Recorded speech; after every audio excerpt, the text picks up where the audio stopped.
नमस्कार दोस्तों, स्वागत है आपका मेरे YouTube चैनल में कहानियों की इस श्रृंखला की एक नई कहानी लड़की की दर्द भरी कहानी में। दोस्तों, आरती बचपन से ही पढ़ने में बहुत कमज़ोर थी।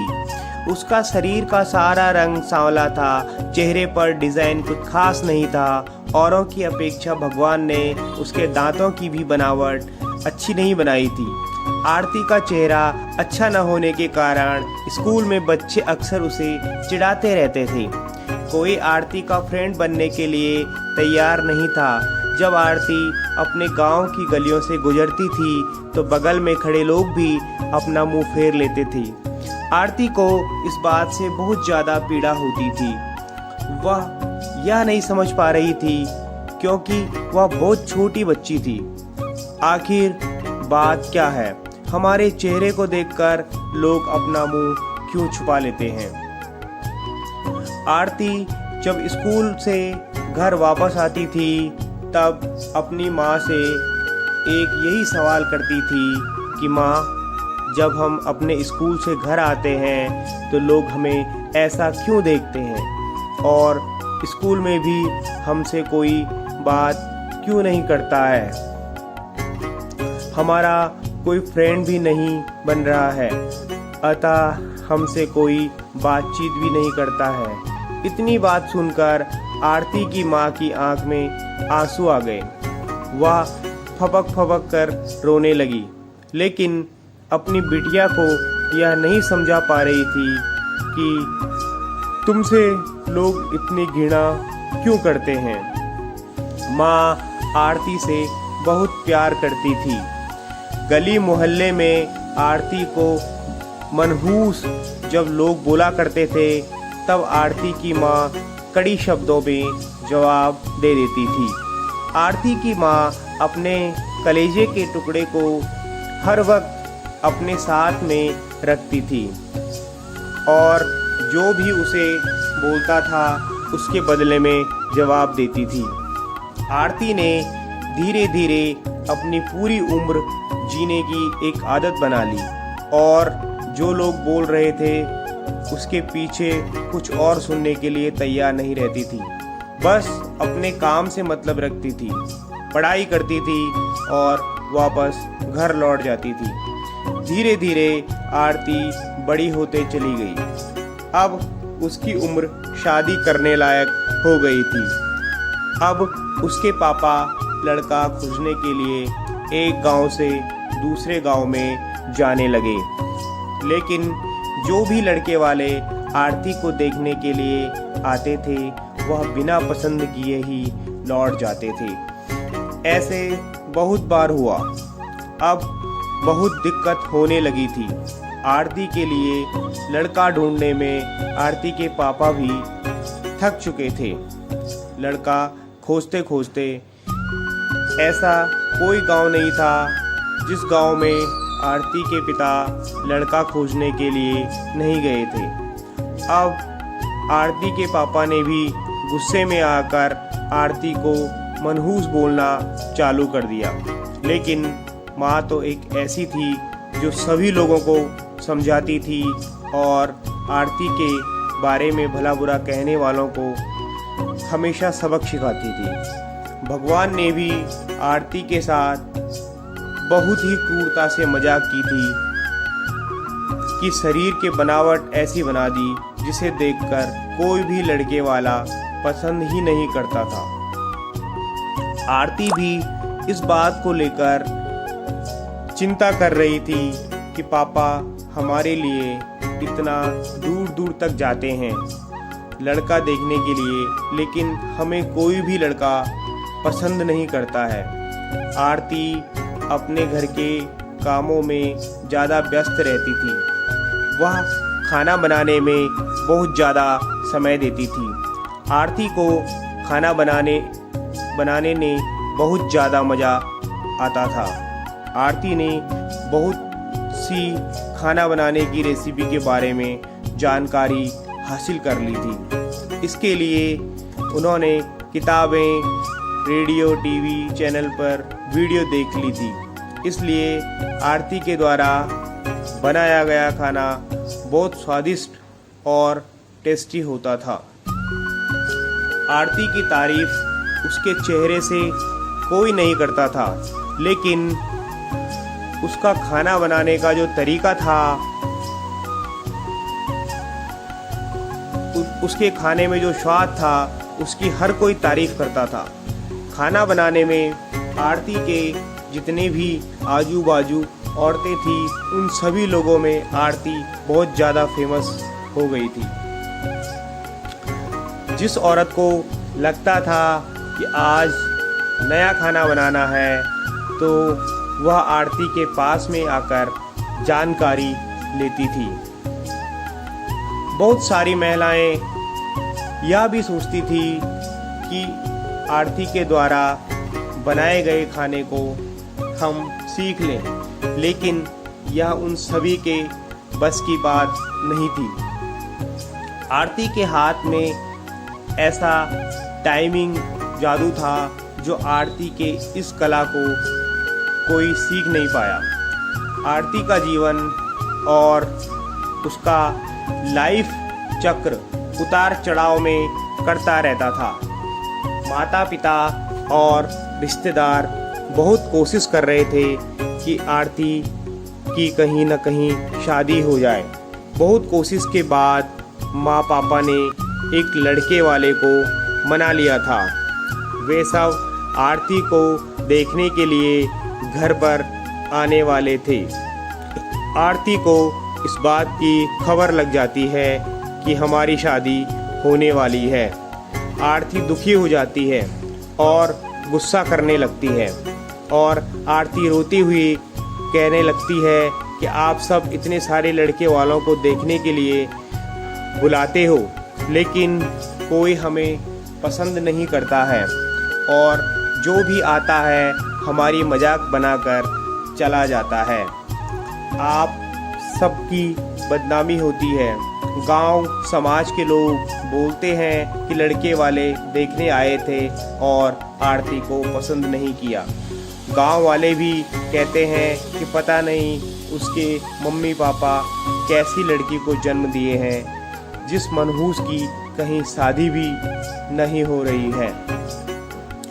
आरती की माँ ने आरती को समझाया कि शादी में अक्सर ऐसा होता रहता है।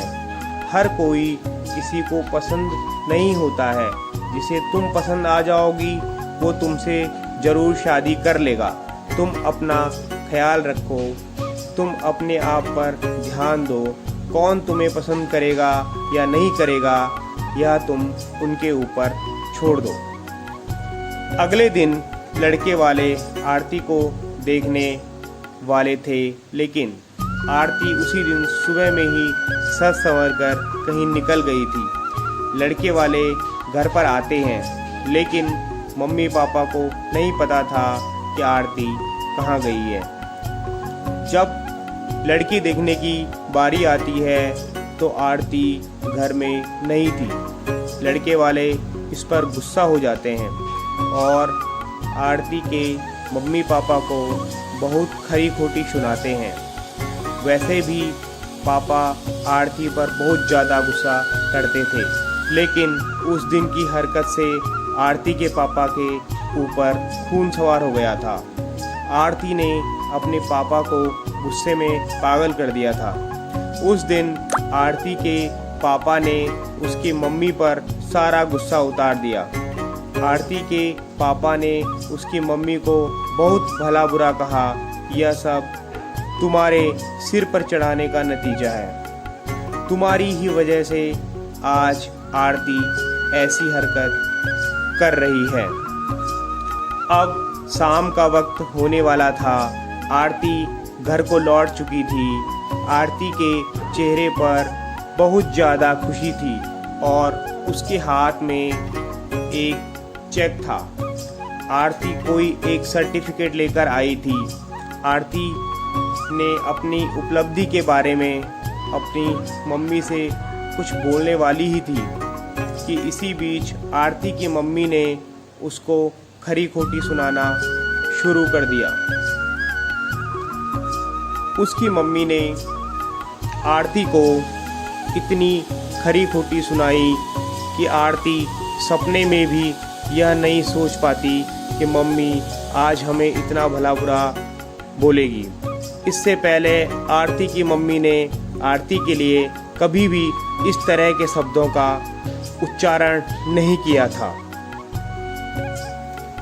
आरती की माँ ने एक बात बोली आरती से कि बाकी सब लोग सही कह रहे थे कि तुम सच में मनहूस हो।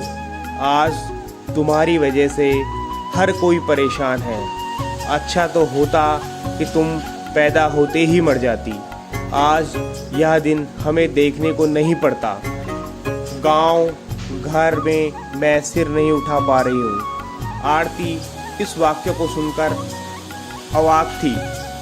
वह कुछ बोल नहीं पा रही थी क्योंकि जब आरती बोलने की कोशिश कर रही थी उसकी मम्मी के शब्दों की आवाज़ दब जाती थी। आरती चुपचाप निठुर भाव से खड़ी थी। आरती की आंख में आंसू बह रहे थे। आरती बिल्कुल व्याकुल हालत में खड़ी थी। वह कुछ बोल नहीं पा रही थी।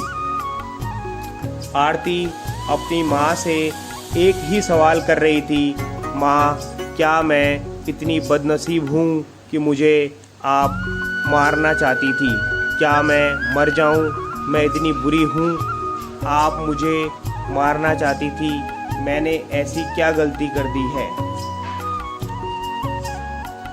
आरती के द्वारा बोली गई एक भी बात का असर उसकी मम्मी पर नहीं था। आरती की मम्मी काम कर रही थी और गुस्से में आरती के ऊपर में अनेकों बातों का प्रहार कर रही थी। आरती निठुर भाव से अपनी मम्मी की ओर देख रही थी और उसकी बातों को सुन रही थी। आंख से आंसू बह रहे थे लेकिन आरती चुपचाप खड़ी रही। आरती एक ही सवाल कर रही थी, माँ क्या आप मुझे मारना चाहते हो? गुस्से में मम्मी ने भी बोल दिया हाँ। आरती बिना एक पल बिताए ही सीधे अपने कमरे में जाकर दरवाज़ा बंद कर लेती है। कुछ देर बाद उसकी मम्मी का गुस्सा शांत होता है। तब आरती की मम्मी को अपनी गलती का एहसास होता है। उसकी मम्मी आरती के रूम के तरफ गई और दरवाज़ा खोलने के लिए बोली, लेकिन आरती ने अपने रूम को अंदर से बंद कर लिया था। आरती की माँ ने जब देखा कि आरती ने अंदर से दरवाज़ा बंद कर लिया है तो आरती की माँ ने सोचा कि यह कोई गलत कदम नहीं उठा ले। इसलिए आरती की मम्मी ने उसके पापा के पास तुरंत कॉल कर घर बुला दिया और फिर दोनों ने दरवाज़ा खोलने के लिए काफ़ी कोशिश की, लेकिन आरती ने दरवाज़ा नहीं खोला। कुछ समय बीतने के बाद आरती के पापा को अब एहसास हो गया कि आरती ने कुछ गलत कर लिया है। आरती के पापा ने तुरंत दरवाजे को तोड़ दिया। आरती के मम्मी पापा ने अंदर आकर अंदर का सीन देखा तो वो अवाक रह गए। आरती दुपट्टे का फंदा बनाकर पंखे से लटक रही थी। अभी ज़्यादा वक्त नहीं हुआ था, वह सिर्फ बेहोश हुई थी। माँ और पापा ने तुरंत उसे उठाकर पंखे से अलग किया, फिर गले से दुपट्टा निकाला और बेड पर आरती को लेटा दिए। स्थिति को देखते हुए उन्होंने तुरंत डॉक्टर को कॉल कर बुला लिया। माँ की नज़र अपनी लाडली बेटी आरती के मुट्ठी बांधे हाथ पर जाती है। हाथ में एक चिट्ठी रहती है और टेबल पर पड़ा 5 लाख का चेक मिलता है। हाथ के लिफाफे में 5 स्टार होटल में सेफ की नौकरी करने के लिए ऑफ़र लेटर था। उसी ऑफ़र लेटर को लेने के लिए आरती बाहर गई हुई थी। कुछ समय के बाद डॉक्टर आते हैं और आरती का इलाज करते हैं। डॉक्टर आरती के चेकअप करने के बाद बोलते हैं कि शुक्र है लड़की बच गई। कुछ सेकेंड और देरी होता तो आज यह लड़की हम सभी के बीच नहीं रहती। आरती बेड पर बेहोश अवस्था में पड़ी थी। डॉक्टर ने बोला कि आरती धीरे धीरे कुछ घंटों में ठीक हो जाएगी। मैं दवा लिख दे रहा हूँ जिसे आप मेडिकल स्टोर से मंगा लीजिए। माँ और पापा ने उस चिट्ठी को खोलकर पढ़ा जिसमें कुछ इस प्रकार से लिखा हुआ था। मम्मी और पापा, मैं जानती हूँ कि मैं जन्म से लेकर आज तक कोई ऐसा कार्य नहीं करी जिससे आप लोगों को गर्व महसूस हो, लेकिन मैं आपसे बताना चाहती हूँ कि मैं खाना पकाने में नेशनल कंपटीशन को जीत चुकी थी। इसमें मुझे 5 लाख का चेक और प्रथम स्थान मिला था। मेरे द्वारा बनाया गया खाना ऑर्गेनाइजेशन को इतना पसंद आया कि वह मुझे एक बहुत बड़े होटल में बतौर मास्टर शेफ की नौकरी के लिए ऑफर लेटर भी दे दिया था। भले ही पूरी दुनिया मेरे खिलाफ हो, मुझे इस बात का कोई फर्क नहीं पड़ता था और ना ही पापा की कड़वी बातें मुझे रुलाती थी। मैं पापा से हर वक्त प्यार करती थी और मम्मी को दिल से चाहती थी। मैं जानती थी कि मम्मी और पापा केवल बाहर से ही सख्त दिखते हैं, लेकिन अंदर से वो मुझे बहुत प्यार करते हैं। यदि मम्मी और पापा मुझे प्यार नहीं करते तो मेरे लिए बिना कहे हुए कपड़ा, मिठाइयाँ, किताबें नहीं लेकर आते। माँ की ममता और प्यार को कोई क्या बयां कर सकता है। माँ मेरी चाहत और दुनिया थी। पापा का प्यार मुझे बहुत सताएगा। मैं अब इस दुनिया को अलविदा कहकर जा रही हूँ। मेरी माँ, मेरे पापा इस दुनिया के सबसे खूबसूरत हैं। मैं जानती हूँ कि आपने कभी ना कभी भगवान से प्रार्थना जरूर की होगी कि अगले जन्म में मेरे को ऐसी औलाद मत दीजिएगा, लेकिन मैं भी भगवान से प्रार्थना करती थी कि अगले जन्म में क्या 7 जन्मों तक मुझे आप जैसे ही मम्मी पापा मिले, और आज भी यही प्रार्थना कर रही हूँ। मैं उस भगवान के पास जा रही हूँ जिसके पास आप लोग मुझे बहुत पहले भेजना चाहते थे। दोस्तों, इस चिट्ठी में बहुत सारी इमोशनल बातें लिखी गई थी जिसे पढ़कर आरती के मम्मी पापा की पांव तले जमीन खिसक गई। आरती के मम्मी पापा बहुत पछतावा कर रहे थे और उनकी आंख से आंसू बहुत ज़्यादा गिर रहे थे। आरती बेड पर पड़ी हुई थी। उसकी माँ उसके सिर पर हाथ फेर कर रो रही थी। पिता को बर्दाश्त नहीं हो रहा था। वह भी आरती के लिए जोर जोर से चिल्लाकर रोने लगे थे। दोस्तों, आज के इस कहानी से हमें यही शिक्षा मिलती है कि हमें कभी भी दूसरों के बारे में गलत कमेंट नहीं करने चाहिए, क्योंकि भगवान ने जो भी उस व्यक्ति को दिया है वह सब अच्छा ही है। दूसरे पर कमेंट करने से पहले खुद को भी देख लेना चाहिए कि हमारे अंदर कितने अवगुण हैं। दोस्तों, आपको हमारी ये कहानी कैसे लगी हमें कमेंट करके ज़रूर बताइए, और इस कहानी को अपने दोस्तों के साथ शेयर ज़रूर करें। लगातार मोटिवेशनल कहानियों के नोटिफिकेशन प्राप्त करने के लिए हमारे चैनल को सब्सक्राइब कर बेल आइकॉन को प्रेस करें। मिलते हैं ऐसी ही अगली रोचक और मोटिवेशनल कहानी के साथ। तब तक के लिए नमस्कार।